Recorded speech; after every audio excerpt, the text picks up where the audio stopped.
आई भैया, हम गायक कलाकार सचिन लाल यादव आप लोगन के बीच में एगो औरत के विरह दुख गाना के माध्यम से भेज रहल बानी। ई गाना हमार विशेष रूप से एक औरत के ऊपर ही बा। ई हम एगो सभी औरतन के लिए ही गा रहल बानी। हमारा के आशा नहीं पूर्ण विश्वास बा कि गाना जरूर पसंद आए। एगो औरत के पति गौना करा के विदेश चल गई है सऊदिया। 2 साल बीतल, तीसरी साल ना ही कोनो चिट्ठी ना ही कोनो फोन आयल है। तू औरतिया अपनी यहाँ से फोन करके कहतिया, ए रजऊ हमार गौना करा के चल गईला विदेश, हमार का हाल बा। कैसे कहतिया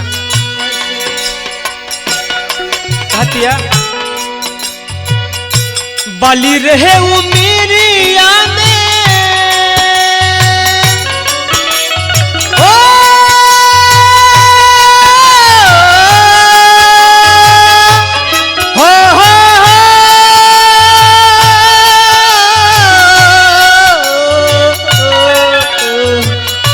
बाली रहे वो मेरी आने, बाली रहे वो मेरी आने गवना कराई के गईला परदेस पिया हमके रोवाई के। चली गईला सऊदी राजा हमके रोवाई के।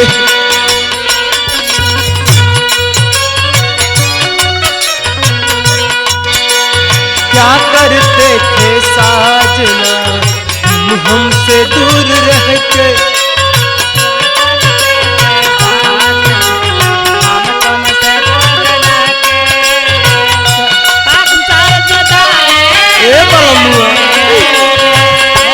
हम कैसे ससुरा में रही, तोहरा बहुत याद आता। ए राजा पैसा कमा के का हो जब जिंदगी दुखे में बीत जाए।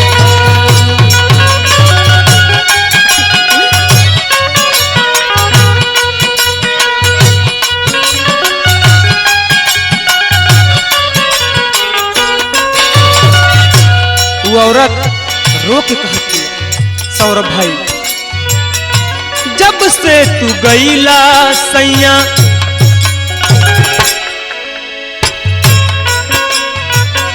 भेजला न पतिया।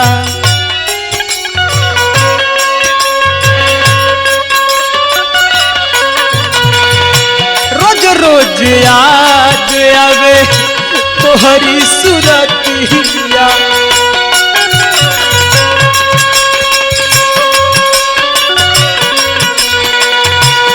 कहतिया, ए राजा जी जब से गईला एको बेर नहीं पाती भेजला नहीं फोन कैला, बहुत याद आवताड़ा हमरा के। जब से तू गईला सैया भेजला न पतिया। रोज रोज याद आवे तोहरी सूरतिया।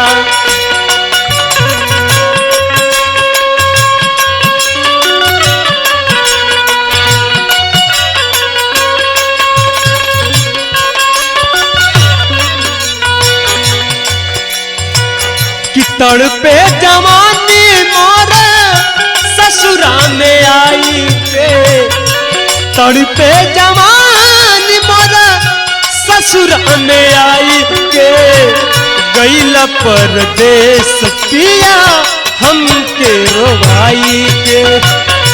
गईला परदेस पिया हमें तड़पाई के।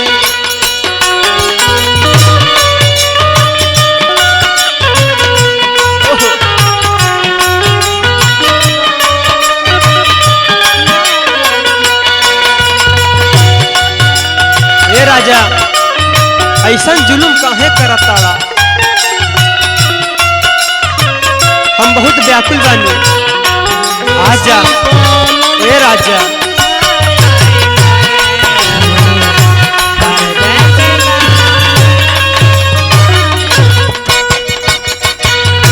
कहती है राजा जी, कौनो औरत जब नैहरे से विदा हो के ससुरा जाले, सोचले कि हमार जीवन बहुत दुखमय बीती, लेकिन हमारे साथ का होता।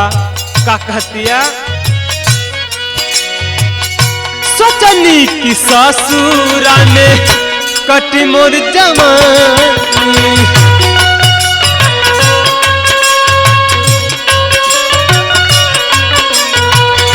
हम नाही जननी सैया करबा बेईमानी।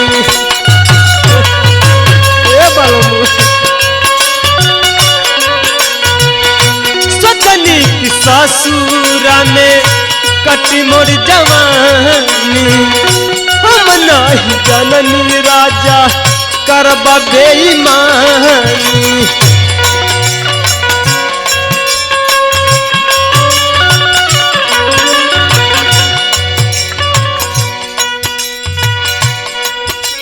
कैसे कहतिया औरतिया, कैसे कहतिया कि कटी कैसे जाड़ा सैया, ओ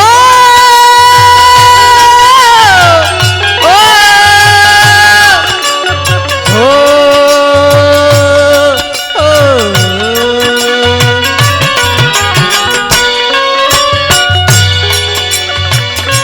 कटी कैसे जाड़ा सैया बिना रजाई के, कटी कैसे जाड़ा सैया बिना रजाई के। चली गई न सऊदी पिया हमके रोवाई के, चली गई न सऊदी राजा हमके रोवाई के।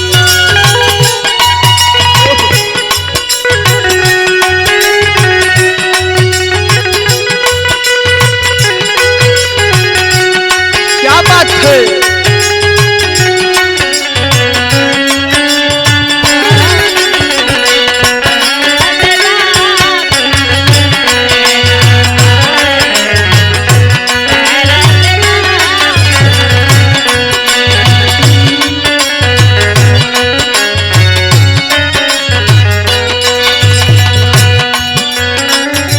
कहतिया पिया रजनीश तनी मन मोर कहना,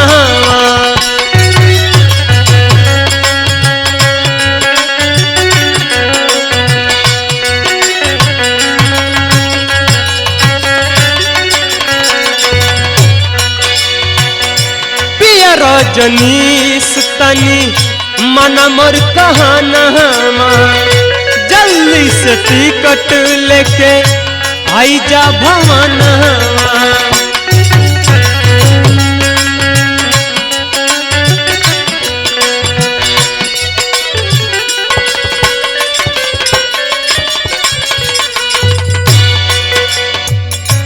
पिया सुनील तनी मन मोर कहना,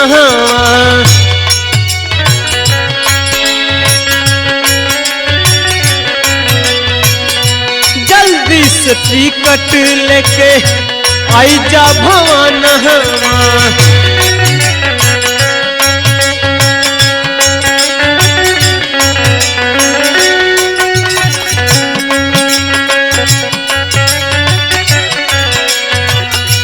गायक सचिन जाके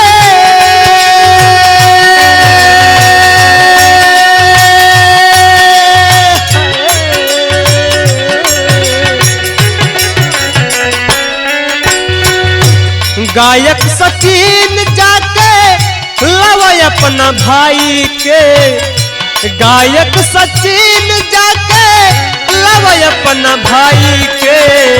गैला परदेश पिया हमें तड़पाई के, गैला परदेश पिया हमें तड़पाई के, गैला परदेश पिया हमें तड़पाई के, गैला परदेश पिया हमें तड़पाई के, गैला परदेश राज